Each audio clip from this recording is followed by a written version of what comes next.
First reaction that has come in from Rhea Chakravarti's lawyer, and I would like to read this out. Satish Manishinde has just sent a message where he calls this arrest travesty of justice. He says that this is, and then we can put out these lines if we want, travesty of justice. 3 central agencies are hounding a single woman just because she was in love with a drug addict. Satish Manishinde, the lawyer of Rhea Chakravarti, is calling perhaps Sushant Singh Rajput a drug addict. He then says he was suffering from mental health issues for several years under the care of 5 leading psychiatrists in Mumbai who ended up committing suicide due to consumption of illegally administered medicines and used drugs.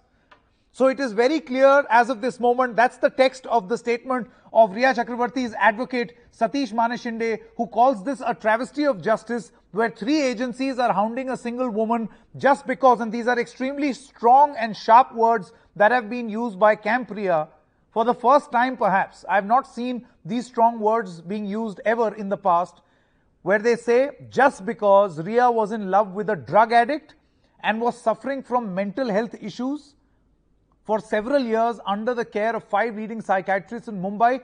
And this last statement is something which follows from the FIR that has been filed by Rhea Chakravarti's lawyer and Rhea Chakravarti herself, who ended up committing suicide due to consumption of illegally administered medicines and used drugs, reiterating the point that perhaps the sisters and the medicines they prescribed, quote unquote, illegally, could be the reason for his death.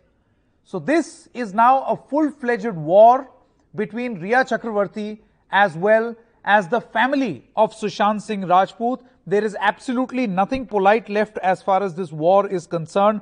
A full frontal offensive from Rhea Chakravarti's lawyer in this statement, where on 2 counts, a very direct attack on Sushant Singh Rajput himself by calling him a drug addict and also saying that he was suffering from mental health issues, and also reiteration from what was mentioned in the FIR yesterday that he died or ended up committing suicide due to consumption of illegally administered medicines and used drugs. So that's the statement, the first statement from Rhea Chakravarti's lawyer.